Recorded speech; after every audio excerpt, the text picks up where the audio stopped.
Quando historiadores descrevem os projetos de elevação de ruas da Chicago dos anos 1870, geralmente focam no triunfo da engenharia acima do solo.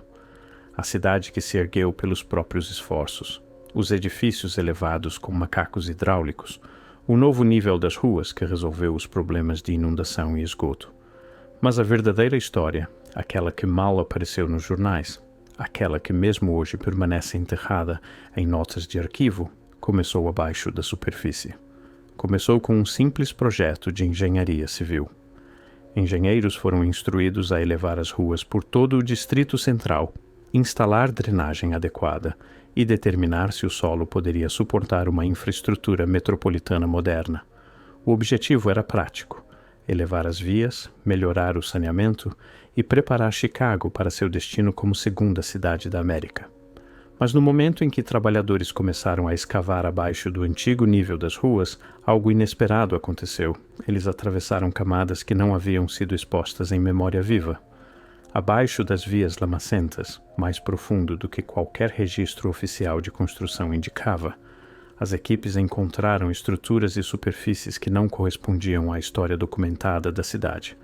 Sua preservação era incomum, sua profundidade era inconsistente com a linha do tempo, e a construção não se parecia com nada do passado supostamente breve de Chicago, nem mesmo se parecia com construção fronteiriça americana como comumente entendida.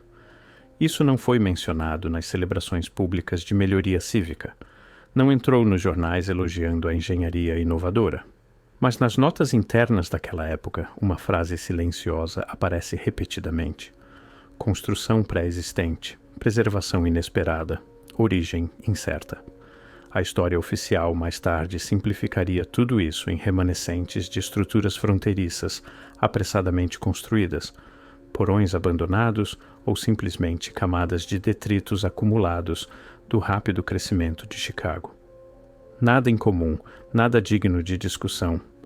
Mas as fotografias de escavação da época, aquelas reveladas em escritórios sombrios da cidade enquanto Chicago celebrava suas ruas ascendentes, mostram algo diferente. Elas mostram trabalhadores ao lado de fundações de pedra cortadas com precisão muito superior a qualquer coisa que carpinteiros fronteiriços deveriam ter construído. Edifícios enterrados tão profundamente que seus segundos e terceiros andares agora ficam abaixo do novo nível das ruas, molduras de janelas e portas preservadas em lama como se as estruturas tivessem sido engolfadas subitamente, não gradualmente abandonadas ou demolidas. Detalhes arquitetônicos que não se parecem com a construção fronteiriça crua que Chicago reivindica como sua fase inicial, mas algo mais antigo, mais refinado, mais permanente. E quanto mais fundo cavavam, mais as camadas paravam de parecer o crescimento desordenado de uma cidade jovem, e mais pareciam evidência de um enterro catastrófico que havia sido encoberto, preenchido e deliberadamente esquecido. A princípio, as equipes de engenharia tentaram categorizar tudo da maneira mais simples possível: drenagem deficiente ao longo de décadas, acumulação gradual de aterro de ruas, colonos construindo em terreno pantanoso instável. Mas à medida que notas se acumulavam e mais estruturas enterradas eram descobertas, as inconsistências se multiplicavam. Porque alguns dos edifícios enterrados foram construídos com fundações projetadas para a permanência, em vez de uso fronteiriço temporário? Por que certas estruturas foram preservadas tão completamente, como se tivessem sido abandonadas em um único evento em vez de gradualmente enterradas ao longo dos anos? Por que algumas fundações se estendiam mais fundo do que qualquer colono teria cavado em terreno supostamente pantanoso e instável? E a pergunta que perturbava até os engenheiros mais convencionais: por que tudo estava enterrado quase na mesma profundidade? A elevação das ruas exigia medições precisas. No entanto, as estruturas pré-existentes abaixo de partes do loop pareciam enterradas sob uma camada uniforme de aterro, como se algo tivesse coberto o distrito inteiro de uma vez. Equipes de engenharia silenciosamente admitiram entre si que o padrão de enterro não se alinhava com a acumulação gradual ou planejamento urbano deficiente, e embora nenhum deles estivesse usando termos como inundação catastrófica, eles estavam reconhecendo algo igualmente perturbador, A cidade antiga não havia afundado lentamente. Havia sido enterrada rapidamente. À medida que a documentação aumentava, o silêncio também aumentava.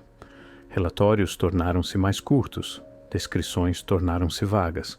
Fotografias pararam de mostrar as estruturas enterradas mais completas. E então, as zonas de escavação foram preenchidas com novas fundações em 1874, cobertas onde necessário para as ruas elevadas, e muito do que foi exposto retornou à escuridão. Apenas fragmentos permanecem, notas, um punhado de fotografias e os testemunhos silenciosos de trabalhadores que viram o que havia abaixo antes de ser selado novamente. Mas mesmo do que sobrevive, um padrão torna-se visível. Edifícios bem construídos demais para a Chicago fronteiriça. Preservação completa demais para enterro gradual. Sofisticação arquitetônica que parece herdada em vez de improvisada. Infraestrutura que parece pertencer a uma cidade anterior, mais estabelecida, completamente. Quando as equipes de escavação passaram das primeiras camadas reconhecíveis de lama abaixo das ruas de Chicago, as expectativas eram simples. Eles acreditavam que encontrariam aterro solto, talvez algumas estruturas de madeira apodrecidas e detritos espalhados do rápido crescimento inicial da cidade. Nada incomum, nada extraordinário. Mas em poucos meses, essa suposição desmoronou porque, em vez de uma confusão caótica de construção fronteiriça, as equipes descobriram uma sequência de camadas arquitetônicas que não se comportavam como os restos de uma cidade jovem deveriam se comportar. A primeira anomalia foi uniformidade. Cada edifício, seja encontrado na State Street, Michigan Avenue ou Lake Street, parecia enterrado sob aproximadamente a mesma profundidade de aterro.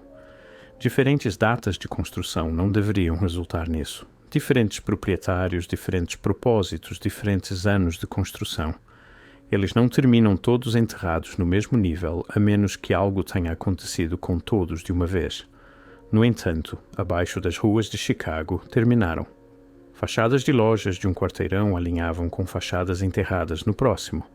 Alturas de janelas correspondiam por distritos inteiros. Molduras de portas ficavam em profundidades consistentes, mesmo quando os edifícios eram supostamente construídos com anos de diferença. Era como se cada estrutura no centro de Chicago tivesse sido engolfada pelo mesmo evento, um que não existe mais em nenhum registro oficial. À medida que os trabalhadores cavavam mais fundo, as estruturas tornavam-se mais intrigantes. Abaixo da lama e detritos esperados, eles começaram a encontrar construção que não se parecia em nada com construção fronteiriça. Cantaria muito mais refinada, fundações muito mais permanentes, detalhes que pareciam arquitetonicamente sofisticados demais para qualquer coisa na história inicial documentada de Chicago. Alguns edifícios pareciam quase super-engenheirados para uma cidade fronteiriça, fachadas de tijolos com alinhamento preciso, trabalhadas com habilidade que não correspondia à carpintaria rude que Chicago reivindica de sua era pré-incêndio. Vergas de pedra esculpidas com elementos decorativos, portas emolduradas com intenção arquitetônica, construção que sugere tradição urbana, estabelecida em vez de improvisação fronteiriça apressada. E então, veio a descoberta que intrigou até os membros mais céticos das equipes de engenharia. Preservação prístina. Edifícios selados em lama com seus interiores intactos, elementos de madeira preservados como se protegidos da decomposição, andares inferiores com mobília ainda no lugar, espaços que pareciam menos como se tivessem sido gradualmente abandonados e mais como se tivessem sido subitamente enterrados. No entanto, não há registro histórico de qualquer inundação catastrófica enterrando o Distrito Central de Chicago. Nenhum relato descrevendo uma inundação repentina que selaria edifícios tão completamente. Nada que explique por que grandes seções das estruturas enterradas parecem como se tivessem sido ocupadas um dia e entombadas no seguinte. Fotografias de escavação tiradas durante a elevação das ruas mostram isso claramente. Trabalhadores em pé em lojas enterradas com paredes ainda intactas, portas preservadas tão bem que a ferragem original permanece visível, janelas seladas com seus vidros intactos, protegidas pela mesma lama que supostamente se acumulou gradualmente ao longo de décadas. Mas o detalhe mais perturbador não foi o que apareceu nas fotografias. Foi o que não apareceu na narrativa oficial. Os relatórios escritos após a elevação das ruas mal mencionam a descoberta de estruturas enterradas completas. Alguns desenhos mostram apenas o novo nível das ruas e fundações, omitindo completamente o que havia abaixo. Certos achados arquitetônicos são descartados com termos vagos como construção antiga ou nível de terreno anterior, embora as fotografias mostrem que eram muito mais significativos que isso. O silêncio é difícil de ignorar, porque se esses edifícios enterrados verdadeiramente pertenciam à história inicial documentada de Chicago, por que não foram descritos como desafios de engenharia notáveis? Por que as lojas enterradas pristinas não foram documentadas como achados arqueológicos? Por que as fotografias foram espalhadas por coleções privadas, em vez de preservadas em arquivos da cidade? Até alguns dos detalhes arquitetônicos levantaram questões. Cantaria refinada demais para a construção fronteiriça. Padrões de tijolos sofisticados demais para os supostos primeiros colonos de Chicago. Elementos decorativos que sugeriam artesanato urbano estabelecido, não a improvisação rude de uma cidade com apenas 20 anos. O que as equipes de escavação descobriram foram estruturas que não correspondiam à história oficial de origem de Chicago, como um posto comercial fronteiriço lamacento, que de alguma forma se tornou uma grande cidade em meras décadas. Em vez disso, eles encontraram evidência de um ambiente urbano anterior, mais estabelecido, um que parecia ter sido enterrado e construído por cima em memória viva. O primeiro choque veio com os próprios edifícios comerciais enterrados. Estes não eram lojas fronteiriças crutas ou estruturas temporárias de madeira. Eram espaços comerciais permanentes, fachadas de lojas projetadas para uso de longo prazo, construção de tijolos e pedra destinada a durar gerações. Alguns edifícios foram selados tão completamente que suas placas permaneceram legíveis, anúncios pintados preservados na lama sem ar. Outros revelaram vitrines ainda intactas, salas de mercadorias com inventário intocado. Trabalhadores descreveram entrar em espaços que pareciam congelados no tempo, como se os ocupantes tivessem simplesmente saído um dia e nunca voltado. E então veio a característica que ainda intriga pesquisadores hoje: os sistemas de túneis. Oficialmente, os famosos túneis de carga de Chicago não foram construídos até os anos 1890. Mas durante a elevação das ruas, trabalhadores repetidamente encontraram passagens pré-existentes, corredores conectando edifícios abaixo do suposto nível original das ruas, infraestrutura que não fazia sentido para uma cidade fronteiriça construída em terreno pantanoso. Algumas passagens eram largas o suficiente para tráfego de carroças. Outras continham sistemas de ventilação e canais de drenagem que sugeriam engenharia sofisticada. Trabalhadores dos anos 1870 os descreveram em cartas privadas como infraestrutura existente, não novas descobertas, mas sistemas sobre os quais os chicagoenses simplesmente vinham construindo, embora ninguém pudesse dizer quando foram originalmente construídos. Outra anomalia apareceu nas próprias fundações dos edifícios. Estas não eram alicerces rasos repousando em pântano instável. Muitas se estendiam a profundidades que só fazem sentido se os construtores esperavam que as estruturas permanecessem por séculos, não décadas. Foram engenheiradas para permanência, construídas com técnicas que sugerem que os construtores tinham acesso a conhecimento arquitetônico estabelecido. Isso criou uma possibilidade desconfortável. A Chicago que surgiu após a elevação das ruas pode não ter sido construída do zero. Pode ter sido construída em cima de algo muito mais antigo, uma cidade cuja existência nunca foi propriamente registrada, nunca propriamente reconhecida e nunca explicada na história oficial do Centro-Oeste americano. Quanto mais fundo os trabalhadores escavavam, mais estranho o padrão se tornava. Rua por rua, quarteirão por quarteirão, eles encontraram evidência de uma paisagem urbana anterior enterrada sob uma camada uniforme de aterro. Mas a descoberta que causou mais confusão foi a natureza desse próprio aterro. Algumas seções continham detritos consistentes com demolição e acumulação gradual. Mas outras áreas mostraram algo diferente. Aterro limpo, compactado densamente, quase deliberadamente, como se alguém tivesse feito um esforço consciente para enterrar o antigo nível das ruas rapidamente e completamente. A explicação oficial oferecida depois, gestão de drenagem deficiente, décadas de acumulação de lama, o resultado natural de construir em terra pantanosa. Mas isso não explica a uniformidade da profundidade de enterro. A acumulação natural é caótica, desigual, variável. O que as equipes de escavação encontraram era consistente, medido, sistemático, como se o distrito inteiro tivesse sido intencionalmente elevado para esconder o que veio antes. Logo após essas descobertas, algo incomum começou a acontecer. As estruturas enterradas mais completas foram documentadas brevemente, depois preenchidas novamente.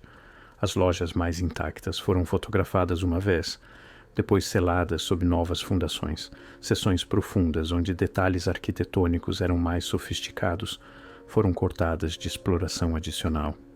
Parte disso foi oficialmente rotulada como eficiência de construção, necessária para manter o projeto de elevação das ruas no cronograma. Mas as decisões sobre quais áreas preservar e quais enterrar permanentemente levantaram questões silenciosas entre observadores. Porque as estruturas que foram seladas imediatamente eram sempre aquelas que desafiavam a linha do tempo oficial de Chicago mais diretamente. Os edifícios que eram bem construídos demais para a construção fronteiriça. Os túneis que antecederam registros oficiais. A sofisticação arquitetônica que sugeria uma história urbana mais longa e complexa. Os interiores preservados que implicavam enterro súbito em vez de abandono gradual.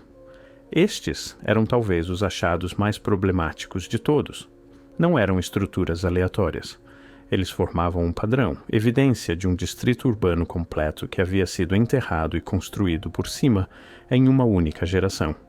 Planejado, executado e convenientemente explicado como o resultado natural de planejamento urbano deficiente, embora a evidência sugerisse algo muito mais deliberado. Quando você estuda a conclusão da elevação das ruas de 1874, algo se torna impossível de ignorar. O projeto não simplesmente elevou as ruas, ele selou evidências, não acidentalmente, não gradualmente, mas sistematicamente e rapidamente. Quanto mais funda a escavação ia, mais a documentação tornava-se restrita. Levantamentos iniciais incluíam notas detalhadas sobre estruturas enterradas, mas ao final relatórios mencionavam apenas a nova construção, como se nada de significativo estivesse abaixo. E é aqui que o verdadeiro mistério começa. Porque o que os trabalhadores descobriram abaixo das ruas de Chicago não era apenas evidência de drenagem deficiente ou descuido fronteiriço. Era evidência de uma cidade completa, enterrada tão completamente que dentro de uma geração, sua existência poderia ser descartada como lenda. Múltiplos relatos, os poucos que sobreviveram em correspondência privada, descreveram arquitetura que subitamente tornava a linha do tempo oficial de Chicago impossível. Edifícios preservados bem demais para décadas de enterro gradual. Distritos comerciais dispostos com sofisticação demais para uma suposta cidade fronteiriça. Infraestrutura que sugeria que Chicago havia sido uma cidade estabelecida muito antes de oficialmente existir. Mas aqui está a parte que sempre fica enterrada nas histórias oficiais. A evidência mais problemática foi selada mais rápido. Trabalhadores descreveram ser instruídos a parar de documentar certos edifícios, a preencher sessões de volta antes que a fotografia fosse concluída, a passar por áreas onde a arquitetura era mais refinada.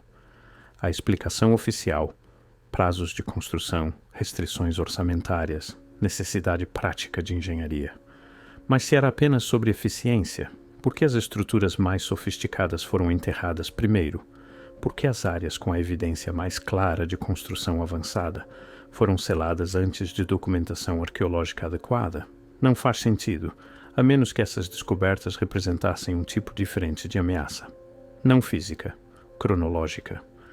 Porque se as estruturas abaixo de Chicago verdadeiramente mostravam sofisticação urbana décadas antes da fundação oficial da cidade, então a narrativa inteira da história de Chicago começa a desmoronar. Imagine o que significaria se a Chicago moderna foi construída em cima de uma cidade anterior, uma que foi deliberadamente enterrada e esquecida dentro de memória viva. Imagine o que significa se a elevação das ruas não era apenas sobre drenagem, mas sobre encobrir evidência de um evento catastrófico que histórias oficiais nunca reconheceram. E talvez seja por isso que as descobertas de 1874 foram tão rapidamente seladas, não para sustentar as novas ruas, mas para sustentar a narrativa oficial. As fotografias sobreviventes contam sua própria história. Edifícios enterrados com fachadas intactas. Lojas preservadas que deveriam ter apodrecido se enterradas gradualmente. Arquitetura que parece estabelecida, permanente, sofisticada. Nada como as estruturas fronteiriças crutas que Chicago reivindica como seu começo. Estas não são o tipo de descobertas que se encaixam perfeitamente em livros didáticos. São o tipo que deixa historiadores desconfortáveis, o tipo que sugere que nossas cidades têm histórias mais antigas e estranhas do que nos contam. E isso nos traz à questão final. Por que a evidência da existência anterior de Chicago foi selada tão sistematicamente? Porque quando você recua, o padrão torna-se claro. A arquitetura sofisticada foi enterrada. As lojas intactas foram enterradas. Os sistemas de túneis foram enterrados. A cantaria refinada foi enterrada. Até as fotografias que mostravam demais desapareceram em coleções privadas, quase como se a elevação das ruas tivesse acidentalmente revelado um capítulo da história que deveria permanecer escondido. Um capítulo que sugere que Chicago não surgiu de um posto comercial fronteiriço. Um capítulo que implica que algo muito mais antigo, muito mais estabelecido, foi enterrado sob lama e oficialmente esquecido. E por um breve momento, em 1874, enquanto elevavam as ruas, a verdade foi exposta. Mas em vez de investigá-la, construíram sobre ela. Cobriram-na, selaram-na, esqueceram-na, ou fingiram. Porque se as ruas reluzentes de Chicago repousam em cima de uma cidade enterrada que não mais reconhecemos, então, a verdadeira questão não é o que foi descoberto em 1874. É quantas outras cidades foram convenientemente enterradas abaixo da superfície. Quantos outros desastres forneceram a oportunidade perfeita para esconder o passado? Quantas outras paisagens urbanas foram sistematicamente cobertas e construídas por cima antes que alguém pensasse em questionar a história oficial? A elevação das ruas de Chicago em 1874 não foi apenas um projeto de obras públicas. Foi um enterro, uma ocultação sistemática de evidência que sugeria que as maiores cidades da América têm histórias muito mais antigas e estranhas do que nos ensinaram. E agora, essa evidência permanece sob seus pés, selada sob fundações modernas, esperando na escuridão abaixo. Algo fora do lugar, algo fora do tempo. Isso conclui o documentário, mas nossa busca continua.